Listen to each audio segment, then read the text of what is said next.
ओम शांति। ओम शांति बाबा।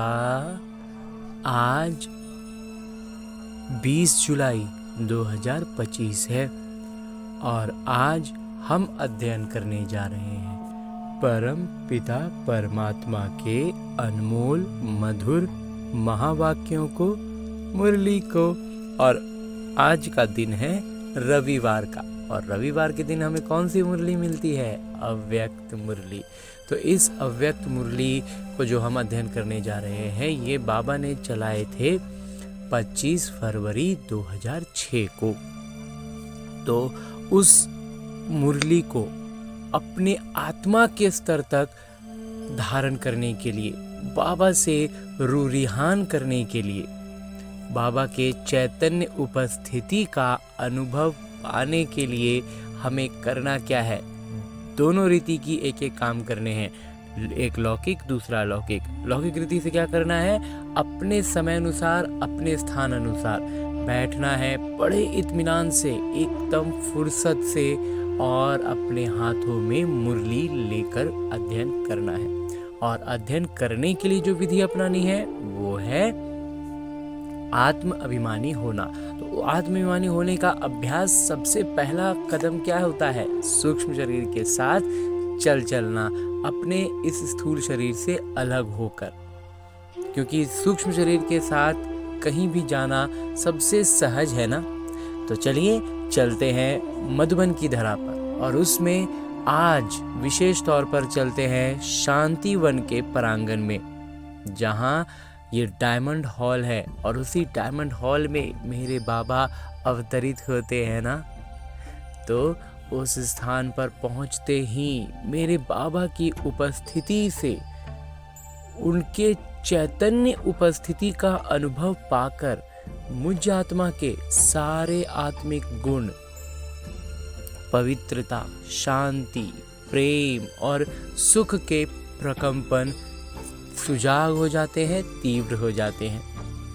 बाबा दृष्टि से मुझ आत्मा में ज्ञान, प्रकाश और अष्ट शक्तियों का प्रवाह करते हैं, जिससे एक ऐसे आनंद का सृजन होता है जो मुझ आत्मा को चारों ओर एक आत्म अनुभूति के आभास से, उसकी भरपूरता से भरपूर कर देता है। क्योंकि इस आवरण में मैं और मेरे बाबा दोनों आमने सामने एकदम निकट में विराजमान हैं, और मेरे बाबा मुझसे बात कर रहे हैं। तभी तो मेरे बाबा मुझसे कहते हैं, आज उत्सव के दिन मन के उमंग उत्साह द्वारा माया से मुक्त रहने का व्रत लो। मर्सीफुल बन, मुक्ति दाता बनो। दयावान बनना है, मुक्ति दाता बनना है, साथ चलना है तो समान बनो। हाँ जी बाबा। आज चारों ओर के अति स्नेही बच्चों की उमंग उत्साह भरी मीठी मीठी याद, प्यार और बधाइयाँ पहुँच रही हैं। हर एक के मन में माता पिता के जन्मदिन की उमंग भरी बधाइयाँ समाई हुई हैं। आप सभी भी विशेष आज बधाइयाँ देने आए हो व लेने आए हो। माता पिता भी हर एक सिकी लदे लाडले बच्चों को बच्चों के जन्मदिन की पदम पदम पदम गुना बधाइयाँ दे रहे हैं। आज के दिन की विशेषता जो सारे कल्प में नहीं है, वो आज है, जो बाबा और बच्चों का जन्मदिन साथ साथ है। पिता और पुत्र का जन्मदिन साथ साथ है। इसको कहा जाता है विचित्र जयंती। सारे कल्प में चक्र लगा के देखो, ऐसी जयंती कभी मनाई है? बाबा कहते पूरा चक्र लगा के देख लो, ऐसा जयंती कभी मनाया है? लेकिन आज माता पिता बच्चों की जयंती मना रहे हैं, और बच्चे माता पिता की जयंती मना रहे हैं। बच्चे आए हैं माता पिता की मनाने, माता पिता आए हैं बच्चों की मनाने। नाम तो शिव जयंती कहते हैं, लेकिन ये ऐसी जयंती है जो इस एक जयंती में बहुत जयंती समाई हुई है। आप सभी को भी बहुत खुशी हो रही है ना कि हम बाबा को मुबारक देने आए हैं और बाबा हमको मुबारक देने आए हैं, क्योंकि बाबा और बच्चों का इकट्ठा जन्मदिन होना ये अति प्यार की निशानी है। एक साथ जन्मदिन का होना पिता और पुत्र का, ये बहुत प्यार है, इसीलिए ऐसा हो रहा है। बाबा बच्चों के सिवाय कुछ कर नहीं सकते और बच्चे बाबा के सिवाय नहीं कर सकते। बाबा कहते हैं कि हम बच्चों के बिना थोड़ी कुछ कर पाएंगे, और बच्चे भी बाबा के बिना कुछ नहीं कर सकते हैं। जन्म भी इकट्ठा है और संगम युग में रहना भी इकट्ठा है, क्योंकि बाबा और बच्चे कंबाइंड हैं। विश्व कल्याण का कार्य भी इकट्ठा है। अकेले पिता भी नहीं कर सकते, बच्चे भी नहीं कर सकते। साथ साथ हैं और बाबा का वायदा है, साथ रहेंगे साथ चलेंगे। साथ चलेंगे ना, वायदा है ना। इतना प्यार बाबा और बच्चों का देखा है वह अनुभव कर रहे हो। इसलिए इस संगम युग का महत्व है और इसी मिलन का यादगार भिन्न भिन्न मेलों में बनाया हुआ है। इस शिव जयंती के दिन भक्त पुकार रहे हैं, आइए। कब आएंगे, कैसे आएंगे, यही सोच रहे हैं और आप मना रहे हैं। भक्ति में बुद्धि उलझी हुई रहती है, बाबा भगवान कब मिलेंगे, कैसे मिलेंगे, कहाँ मिलेंगे, और इधर बाबा ज्ञान देते हैं तो सामने महसूस करने लगते हैं, बाबा से बात होने लगती है। मतलब बाबा अवतरित हो चुके हैं और भक्ति में हम अभी भी गलत दरवाजे पे खड़े होके पुकार रहे हैं। माता पिता को भक्तों के ऊपर स्नेह भी है, रहम भी आता है। कितना कुछ प्रयत्न करते हैं, ढूंढते रहते। आपने ढूंढा? हाँ जी बाबा, बहुत ढूंढे थे बाबा। या बाबा ने आपको ढूंढा? हाँ, बाबा ने हमको ढूंढा। किसने ढूंढा? आपने ढूंढा? नहीं बाबा, ढूंढ पाए तो हम नहीं थे, कोशिश कर रहे थे, लेकिन ढूंढा तो आपने हमें। तो आप तो फेरे ही पहनते रहे, दौड़ी लगाते रहे, लेकिन बाबा ने देखो बच्चों को ढूंढ लिया। भले बच्चे किसी भी कोने में खो गए, आज भी देखो भारत के अनेक राज्यों से तो आए हो, लेकिन विदेश भी कम नहीं है। 100 देशों से आ गए हैं और मेहनत क्या की? बाबा का बनने में मेहनत क्या की? मेहनत की है मेहनत। हाथ उठाओ जिसने बाबा को ढूंढने में मेहनत की है। नहीं बाबा, ढूंढने में निरर्थक प्रयास भक्ति में कर रहे थे, भगवान को ढूंढने में तो नहीं कर पाएंगे। भक्ति में किया, लेकिन जब बाबा ने ढूंढ लिया फिर मेहनत की? बिल्कुल नहीं बाबा, की मेहनत एकदम नहीं बाबा। क्षण में सौदा कर दिया, एक शब्द में सौदा हो गया। वह एक शब्द क्या? मेरा, बच्चों ने कहा मेरा बाबा। बाबा ने कहा मेरे बच्चे। हो गए। सस्ता सौदा है या मुश्किल है? सस्ता है ना। जो समझते हैं थोड़ा थोड़ा मुश्किल है वो हाथ उठाओ। नहीं बाबा, एक बार बाबा मिल गए फिर कोई मुश्किल रहा ही नहीं बाबा। फिर जो रहा अपना विकारों से के जंजाल से बाहर निकलने का कहानी रह गया, पुरुषार्थ रह गया। बाकी दुख, दुविधा और संशय कुछ रहा ही नहीं। तो इसलिए बाबा आगे कहते हैं कि कभी कभी तो मुश्किल लगता है ना, या नहीं? है सहज, लेकिन अपनी कमजोरियां मुश्किल अनुभव कराती हैं।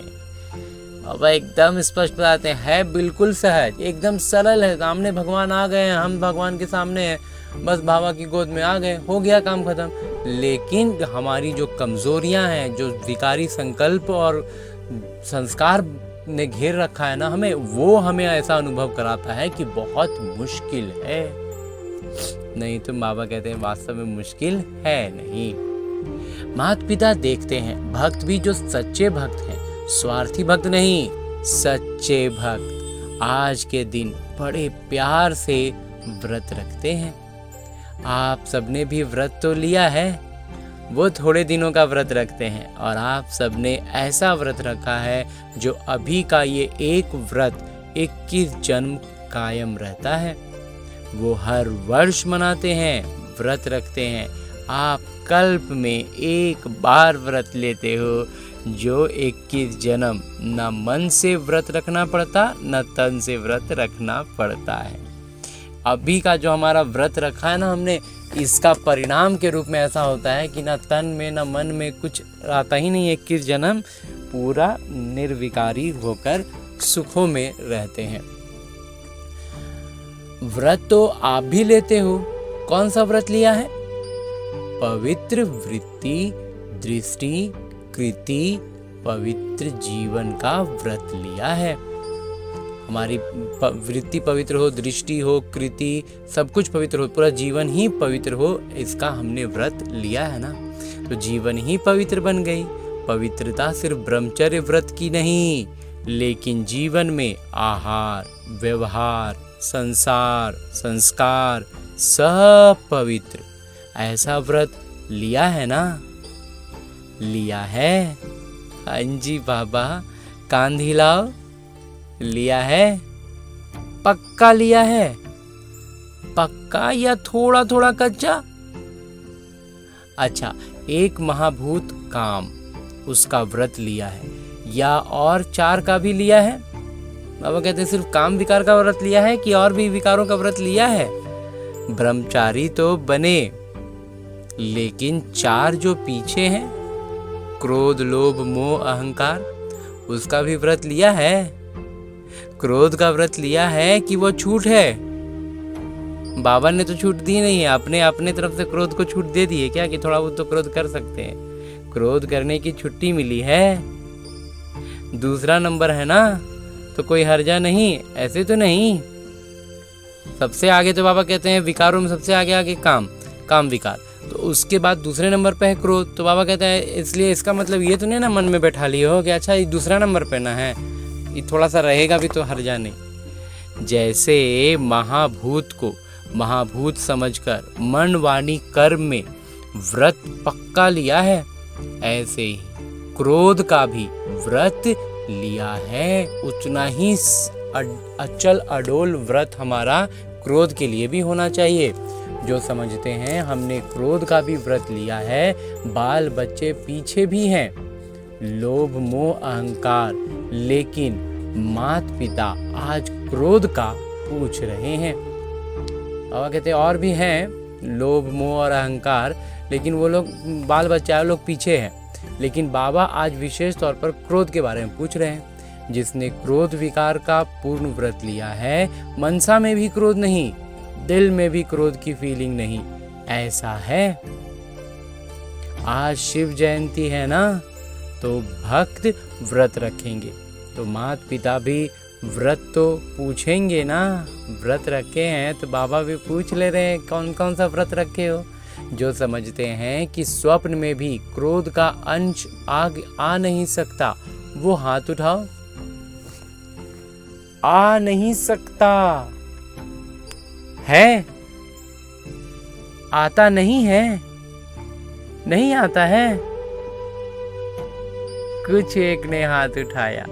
अच्छा, जिन्होंने हाथ उठाया उनका फोटो निकालो, क्योंकि माता पिता आपके हाथ उठाने से नहीं मानेंगे, आपके साथियों से भी सर्टिफिकेट लेंगे, फिर प्राइज देंगे। हमने कह दिया कि हम क्रोध नहीं करेंगे तो ऐसे थोड़ी बाबा मानेंगे।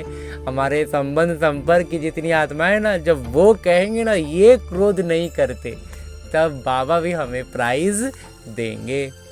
अच्छी बात है, क्योंकि माता पिता ने देखा कि क्रोध का अंश भी होता है ईर्ष्या, जेलसी, जो जलन जिसको कहते हैं, ये भी क्रोध के बाल बच्चे हैं। जो ईर्ष्या और जलन है ना, ये भी क्रोध के ही बाल बच्चे हैं।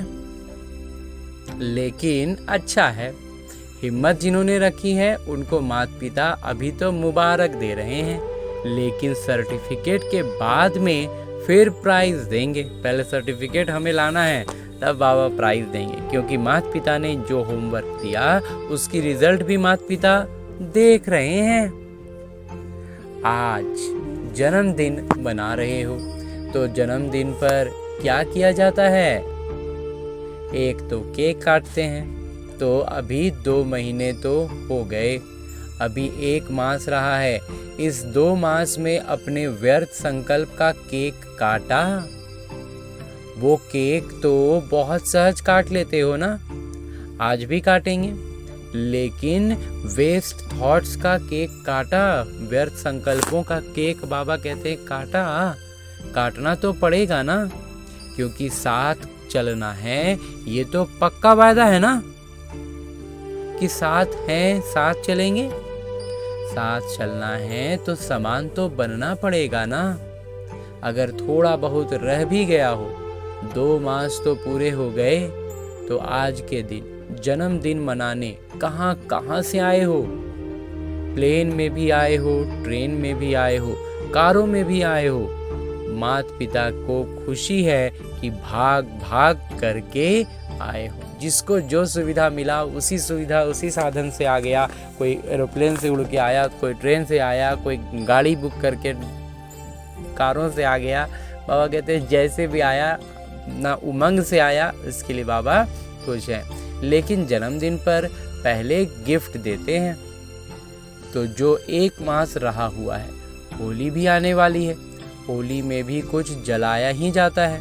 तो थोड़ा बहुत जो व्यर्थ विचार, संकल्प, बीज हैं, अगर बीज रहा हुआ होगा तो कभी तना भी निकल आएगा, कभी शाखा भी निकल आएगी।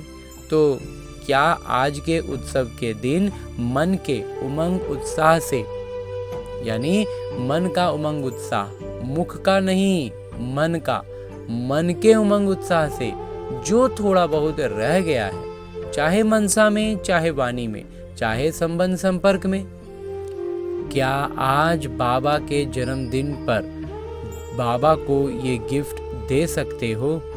आज शिव जयंती के उपलक्ष्य पर बाबा कहते हैं कि बाबा को ये गिफ्ट दे सकते हो कि जो भी रहा कहा थोड़ा बहुत रह गया है उसको बाबा को दे दो। दे सकते हो मन के उमंग उत्साह से।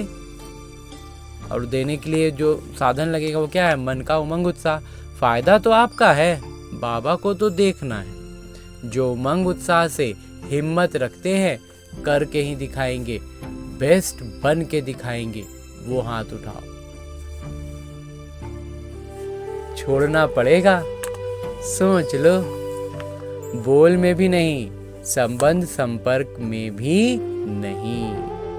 है हिम्मत? हिम्मत है। मधुबन वालों में भी हिम्मत है, फॉरेन वालों में भी है, भारतवासियों में भी है, क्योंकि माता पिता का प्यार है ना। तो माता पिता समझते हैं, सब इकट्ठे चले, कोई रह नहीं जाए। जब वायदा किया है साथ चलेंगे तो समान तो बनना ही पड़ेगा। प्यार है ना, बाबा का प्यार है, बाबा के समान बन जाएंगे। मुश्किल से तो नहीं हाथ उठाया। अब हाथ उठाने वाले से बाबा पूछते हैं कि हाथ मुश्किल से तो नहीं ना उठाए, एकदम हिम्मत रख के उठाए ना, उमंग उत्साह से भरपूर होकर। अंजी बाबा।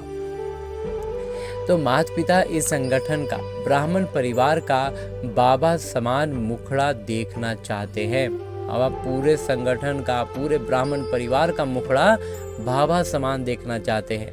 सिर्फ दृढ़ संकल्प की हिम्मत करो, बड़ी बात नहीं है, लेकिन सहन शक्ति चाहिए, समाने की शक्ति चाहिए। ये 2 शक्तियाँ जिसमें सहन शक्ति है, समाने की शक्ति है, वो क्रोध मुक्त सहज हो सकता है। तो आप ब्राह्मण बच्चों को तो माता पिता ने सर्व शक्तियाँ वरदान में दी हैं। टाइटल ही है सर्वशक्तिवान। बस एक स्लोगन याद रखना, अगर 1 मास में समान बनना ही है तो स्लोगन याद रखना, वायदे का है, न दुख देना न दुख लेना है। पापा कहते ये भी वायदा किए हो, न दुख देना है और न दुख लेना है। कई ये जांच करते हैं कि आज के दिन किसी को दुख दिया नहीं है, लेकिन लेते बहुत सहज हैं, क्योंकि लेने में दूसरा देता है ना, तो अपने को छुड़ा देते हैं। मैंने थोड़े ही कुछ किया, दूसरे ने दिया, लेकिन लिया क्यों? बाबा कहते हैं दूसरे ने दिया वो बात ठीक है, तो आपने लिया क्यों? तब तो आपके पास आ गया ना। लेने वाले आप हो या देने वाले? आप लेने वाले हो कि देने वाले हो? देने वाले ने गलती की, वो बाबा और ड्रामा जाने। देने वाले ने गलती की कि नहीं की, ये ड्रामा जाने या तो फिर बाबा जाने। बाबा कहते हैं बाबा और ड्रामा जाने, उसका हिसाब किताब वो बाबा देख लेंगे, ड्रामा देख लेगा। लेकिन आपने लिया क्यों?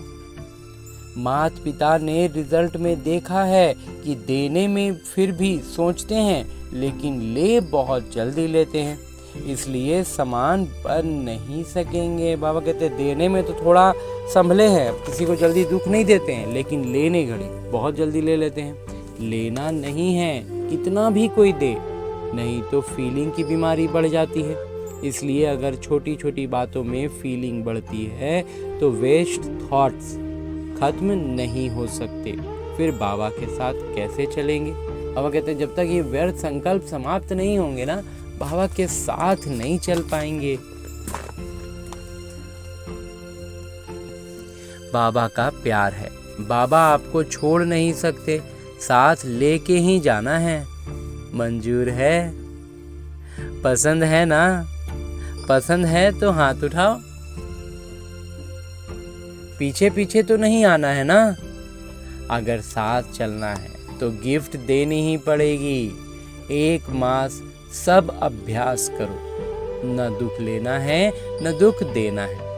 ये नहीं कहना मैंने दुख दिया नहीं, उसने ले लिया। कुछ तो होता है, प्रदर्शन नहीं करना है, स्वदर्शन।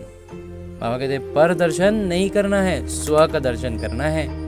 हे अर्जुन, मुझे बनना है। तो बाबा जिस अर्जुन को पुकारते हैं, बताते हैं, समझाते हैं, वही अर्जुन हमें बनना है ना, जो उनकी बात सुन पाता है। देखो, माता पिता ने रिपोर्ट में देखा, संतुष्टता की रिपोर्ट अभी मेजॉरिटी की नहीं थी, ज़्यादातर बच्चों की रिपोर्ट में संतुष्टता नहीं थी।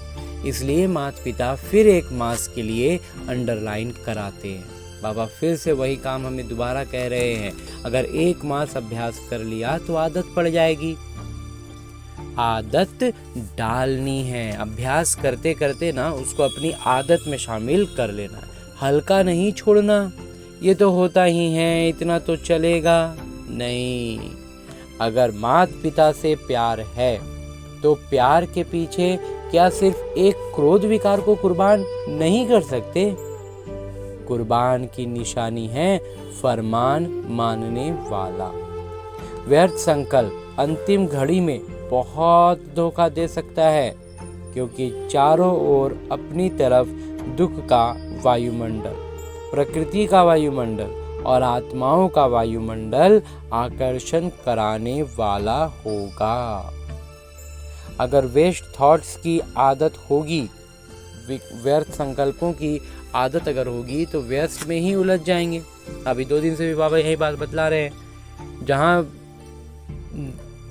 निरर्थक संकल्प आ रहा है, व्यर्थ संकल्प आ रहा है, बाबा कहते हैं फिर बुद्धि की गति जो है ना, उसमें विकारी चीज़ों में उलझ जाती है, तीव्र हो जाती है, फिर उसको नियंत्रण नहीं कर पाते हैं। तो माता पिता का आज विशेष यह हिम्मत का संकल्प है, चाहे विदेश में रहते चाहे भारत में रहते हैं, तो एक माता पिता के बच्चे तो चारों ओर के बच्चे। हिम्मत और दृढ़ता रख, सफल मूर्त बन, विश्व में ये अनाउंस करें कि काम नहीं, क्रोध नहीं, हम परमात्म बच्चे हैं। दूसरों से शराब छुड़ाते, बीड़ी छुड़ाते, लेकिन माता पिता आज हर एक बच्चे से क्रोध मुक्त, काम विकार मुक्त, इन 2 की हिम्मत दिला के स्टेज पर विश्व को दिखाना चाहते हैं। पसंद है? दादियों को पसंद है? पहली लाइन वालों को पसंद है? मधुबन वालों को पसंद है? फॉरेन वालों को भी पसंद है? तो जो पसंद चीज होती है उसे करने में क्या बड़ी बात है। माता पिता भी एक्स्ट्रा किरणें देंगे। ऐसा नक्शा दिखाई दे कि ये दुआएं देने वाले और दुआएं लेने वाले ब्राह्मण परिवार हैं, क्योंकि समय भी पुकार रहा है। माता पिता के पास तो एडवांस पार्टी वालों की भी दिल की पुकार है। माया भी अभी थक गई है। वो भी चाहती है कि अभी हमें भी मुक्ति दे दो। मुक्ति देते हैं, लेकिन बीच बीच में थोड़ी दोस्ती कर देते हैं, क्योंकि 63 जन्म दोस्त रही है ना। 63 जन्म से इसी के साथ में है, तो अभी ये भी अपनी तरफ से पूरा वफादारी दिखला रहा है। तो माता पिता कहते हैं, मुक्तिदाता अभी सबको मुक्ति दे दो, क्योंकि सारे विश्व को कुछ न कुछ प्राप्ति की अंजलि देनी है। कितना काम करना है, क्योंकि इस समय आपका साथी है। सर्वात्माओं को मुक्ति में जाना ही है। समय है। दूसरे समय में अगर आप पुरुषार्थ भी करो तो समय नहीं है, इसलिए आप दे नहीं सकते। समय नहीं आएगा तो हम दे भी नहीं पाएंगे। तो अब समय है, इसलिए माता पिता कहते हैं पहले स्व को मुक्ति दो, फिर विश्व की सर्व आत्माओं को मुक्ति देने की अंजलि दो। सबसे पहले स्वयं को देना है, फिर विश्व की अन्य आत्माओं को, सर्व आत्माओं को देना है। ये पुकार रहे हैं वो जो सारी आत्माएं हैं जिन्होंने बाबा का परिचय नहीं पाया है, बाबा पर निश्चय नहीं हुआ है, वो आज भी पुकार रहे हैं। आपको क्या दुखियों का पुकार आवाज नहीं आता? आता है बाबा।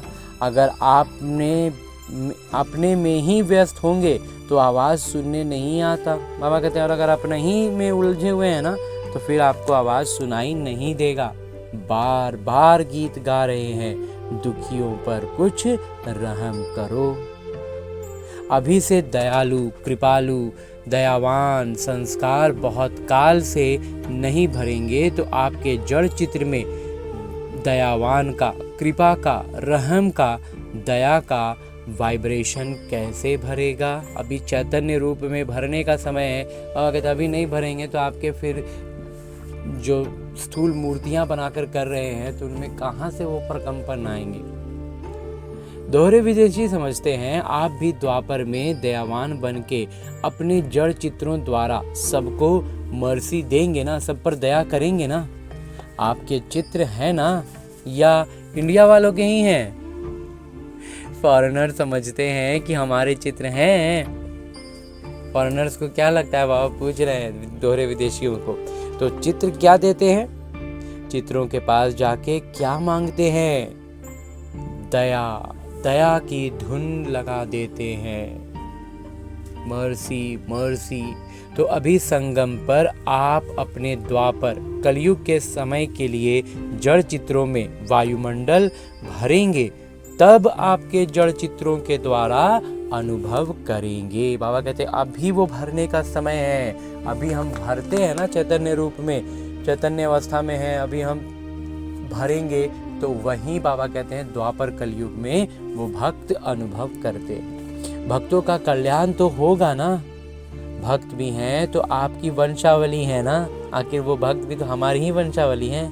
आप सभी ग्रेट ग्रेट ग्रैंडफादर की संतान हो, तो भक्त हैं चाहे दुखी हैं, लेकिन है तो आपकी ही वंशावली। तो आपको रहम नहीं आता? आता तो है, लेकिन थोड़ा थोड़ा, और कहीं व्यस्त हो जाते हो। अभी अपने पुरुषार्थ में समय ज़्यादा नहीं लगाओ, देने में लगाओ। बाबा कहते हैं ना, स्वयं के प्रति मतलब पुरुषार्थ के नाम पर जो हम अपना समय और ऊर्जा लगा रहे हैं ना, बाबा कहते हैं उससे बढ़िया तुम देने में लग जाओ। देने में लगेंगे ना तो स्वयं का तो ऐसे भी भर जाएगा, तो देना लेना हो जाएगा। देने लगेंगे तो बाबा से अपने आप भरपूर होने लग जाएंगे। इसलिए बाबा कहते हैं एक सीमा तक हम अपना पुरुषार्थ के नाम पर मेहनत समय किए, अब बाबा कहते हैं कि देने में लग जाओ। देने का काम करने लगेंगे ना तो स्वाभाविक रूप से भरते चले जाएंगे। तो छोटी छोटी बातें नहीं, मुक्ति दिन मनाओ। बाबा कहते हैं छोटी छोटी बातें नहीं मना के मुक्ति का दिन मनाओ। आज का दिन मुक्ति दिवस मनाओ। ठीक है? हाँ, पहली लाइन ठीक है? मधुबन वाले ठीक है? आज मधुबन वाले बहुत प्यारे लग रहे हैं, क्योंकि मधुबन को फॉलो बहुत जल्दी करते हैं। हर बात में मधुबन को फॉलो जल्दी करते हैं। तो मधुबन वाले मुक्ति दिवस मनाएंगे ना तो सभी फॉलो करेंगे। जब मधुबन वाले मनाएंगे तो बाबा कहते हैं बाकी सब भी फॉलो करेंगे। आप मधुबन निवासी सभी मुक्तिदाता बन जाएं। बाबा कहते हैं जितना भी मधुबन निवासी है ना, सब मुक्तिदाता बन जाएं। बनना है? सभी हाथ उठा रहे हैं। अच्छा, बहुत है। अच्छा, अभी माता पिता सभी को, चाहे यहाँ सम्मुख बैठे हैं, चाहे देश विदेश में दूर बैठे सुन रहे हैं या देख रहे हैं, सभी बच्चों को अभ्यास कराते हैं। सभी रेडी हो गए? सब संकल्प मर्ज कर दो। सभी एक क्षण में मन बुद्धि द्वारा अपने स्वीट होम में पहुंच जाओ। अभी परम धाम से अपने सूक्ष्म वतन में पहुंच जाओ। अभी सूक्ष्म वतन से स्थूल साकार वतन, अपने राज्य स्वर्ग में पहुंच जाओ। अभी अपने पुरुषोत्तम संगम युग में पहुंच जाओ। अभी मधुबन में आ जाओ। ऐसे ही बार बार स्वदर्शन चक्रधारी बन चक्र लगाते रहो। अच्छा, चारों ओर के लवली और लकी बच्चों को, प्यारे दुलारे और भाग्यशाली बच्चों को, सदा स्वराज्य द्वारा स्व परिवर्तन करने वाले राजा बच्चों को, सदा दृढ़ता द्वारा सफलता प्राप्त करने वाले सफलता के सितारों को, सदा खुश रहने वाले खुश नसीब बच्चों को, माता पिता का आज के जन्मदिन की, बाबा और बच्चों के जन्मदिन की बहुत बहुत मुबारक दुआएं और याद प्यार। ऐसे श्रेष्ठ बच्चों को नमस्ते। हम रूहानी बच्चों की ओर से रूहानी माता पिता को याद प्यार और प्रणाम। धन्यवाद बाबा, धन्यवाद। मुरली के लिए भी धन्यवाद और इस अनूठे अलौकिक ब्राह्मण जीवन के लिए भी बहुत बहुत बहुत धन्यवाद बाबा, बहुत धन्यवाद। आगे मेरे बाबा वरदान दे रहे हैं। वरदान देते हुए मेरे बाबा कहते हैं, विश्व कल्याण की जिम्मेवारी समझ, समय और शक्तियों की इकोनॉमी करने वाले रचता भव। बाबा कहते हैं विश्व कल्याण का जिम्मेवारी उठा लिया, हमने इस बात को समझ लिया है, तो समय और शक्ति का तरीके से उसका मैनेजमेंट करना होगा ना। इकोनॉमी करने वाले हम रचता हैं, समय के और शक्तियों के। विस्तार से बाबा बतलाते हैं कि विश्व की सर्व आत्माएं आप श्रेष्ठ आत्माओं का परिवार हैं। जितना बड़ा परिवार होता है उतनी ही इकोनॉमी का ख्याल रखा जाता है। तो सर्व आत्माओं को सामने रखते हुए स्वयं को बेहद की सेवा अर्थ निमित्त समझते हुए अपने समय और शक्तियों को कार्य में लगाओ। अपने प्रति ही कमाया, खाया और गवाया। ऐसे अलबेले नहीं बनो कि कमाए भी खुद ही खा भी गए, गवा दिए, खत्म कर दिए। ऐसे अलबेला नहीं बनना है। सर्व खजानों का बजट बनाओ। रचयिता भव के वरदान को स्मृति में रख समय और शक्ति का स्टॉक सेवा प्रति जमा करो। सेवा के लिए हमारा समय और शक्तियाँ दोनों को बाबा कहते हैं स्टॉक जमा करो और उसको सेवा में लगाओ।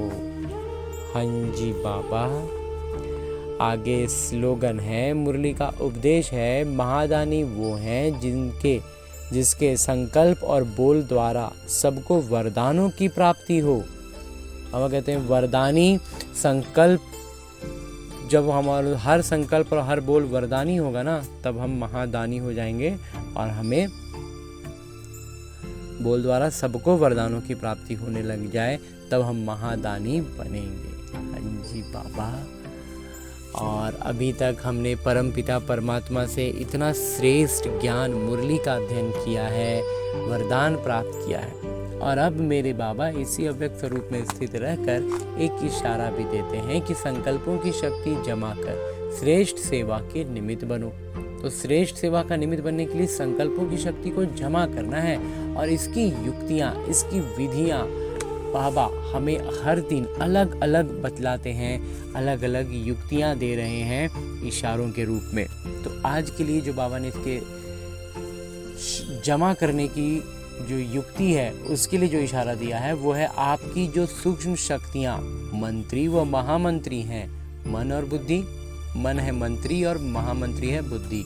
तो उन्हें अपने आदेश प्रमाण चलाओ। हम जैसे बोलेंगे वैसे वो चलेंगे। यदि अभी से राज्य दरबार ठीक होगा तो धर्मराज की दरबार में नहीं जाएंगे। बाबा कहते हैं धर्मराज भी स्वागत करेगा, लेकिन यदि नियंत्रण शक्ति नहीं होगी तो फाइनल रिजल्ट में फाइन भरने के लिए धर्मराजपुरी में जाना पड़ेगा। बाबा कहते हैं अगर अभी से पूरा नियंत्रण शक्ति नहीं रहा तो जब रिजल्ट फाइनल आएगा ना, तो फिर फाइन भरने के लिए धर्मराजपुरी में जाना पड़ेगा। ये सजाएं फाइन है, रिफाइन बन जाओ तो फाइन नहीं भरना पड़ेगा। बाबा कहते हैं पूरी तरह से रिफाइन हो जाओ तो फाइन भरना नहीं पड़ेगा। तो ऐसे ऐसे श्रेष्ठ संकल्प बाबा हमें देते हैं। और एक सूचना आज के लिए है कि आज मास का तीसरा रविवार है। सभी राजयोगी तपस्वी भाई बहनें शाम 6:30 से 7:30 बजे तक विशेष योगाभ्यास के समय भक्तों की पुकार सुने और अपने इष्ट देव रहमदिल दाता स्वरूप में स्थित हो सबकी मनोकामनाएं पूर्ण करने की सेवा करें। अभी महीना भी चल रहा है सावन का, भक्तों की भीड़ उमड़ रही है बाबा के दरबार में। तो हमें बाबा निमित्त बना रहे हैं। तो हमें एक तो स्थूल सेवाएं होती हैं, लेकिन साथ में बाबा योग अभ्यास के दौरान इस तरह की सेवा करने के लिए भी कह रहे हैं। तो हमें इस बात का ध्यान रखना है। ज्ञान मुरली से जो सब बातें सुनी है ना, जो अध्ययन करते हैं जब चैतन्य अवस्था में बाबा को महसूस करते हुए, तो ये हमारे दैनिक जीवन में हमें ऐसे अनुभव होता है कि जब भी कोई परिस्थिति आती है ना, तो मुरली की वो बात, वो पंक्ति, वो शब्द एकदम से मानो कान में गूंज उठता है, कौंध जाता है पूरी मन बुद्धि में। तो ऐसा अभ्यास करना है कि नित्य प्रतिदिन आने वाली हर परिस्थिति, मेरे जीवन में आने वाली हर परिस्थिति बस मेरे उस अभ्यास के लिए है। और इस अभ्यास में हमारा ये चैतन्य रूप से, चैतन्य अवस्था में आकर परमपिता परमात्मा की उपस्थिति के साथ का अनुभव पाकर जो हमने ये मुरली सुनी है ना, इसका अध्ययन किया है ना, तो ये हमें हमारे हर परिस्थिति में बहुत साथ देता है, हमारे अभ्यास में बहुत मदद करता है। तो ऐसे श्रेष्ठ भावना, शुभ कामनाओं से भरपूर होकर लौटते हैं अपने इस किरदार में, ताकि कर सके अधिक से अधिक अभ्यास, मुरली को बुद्धि में चलाते रहें, मुरली की बातें कानों में गूंजती रहें, मन बुद्धि श्रीमत पर लगी रहे और हमारे हर कदम, हर कर्म विकर्म बनते जाएं, विकर्म न बनते जाएं, कर्म रहे, विकारों से मुक्त कर्म हम कर पाएं। इसी अभ्यास में करना है, पुराने विकर्म उसी में समाप्त होते चले जाएंगे जब हम नए जो परिस्थितियां आ रही हैं उस पर पूरा ध्यान रखेंगे। अच्छा, ओम शांति।